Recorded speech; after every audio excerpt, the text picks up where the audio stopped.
In this position, I want you to take a moment and come up with two plans for white here. When I have the time in a normal classical game, I typically look at a few options.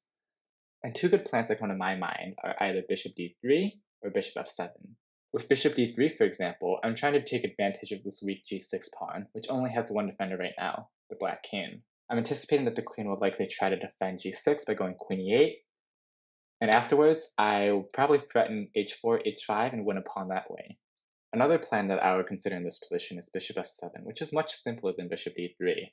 My idea is I'm one attacking the a8 rook, but two also threatening checkmate if queen takes g6. And looking a little further into the analysis, I also noticed that after queen takes f7, rook takes a8, I just simply be up a pawn in this endgame, which would be slightly favorable for white. So now that I've come up with two different plans, I quickly look at different options that I might have. It doesn't really make sense for me to move any of the a pawn, b pawn, g pawn, and h pawn unless I'm going h4, but I consider that the same plan as bishop d3 to begin with.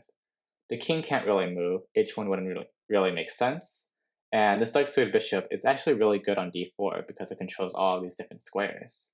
Then I'd quickly look at each of the moves that my light squared bishop could go to, and hopefully, I would actually stumble on the move bishop g8. It's a crazy move, and it's not that easy to spot when you're playing a real game and don't think it's some puzzle with a definite answer, but it works and actually leads to checkmate in 3. If the queen takes the bishop, then simply queen takes e7, queen g7, queen takes queen.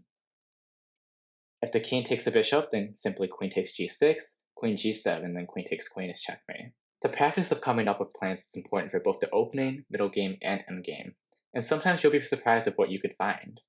If you like this game and would like to see others like it, let me know in the comments. And as always, have a great day and I'll see you next time.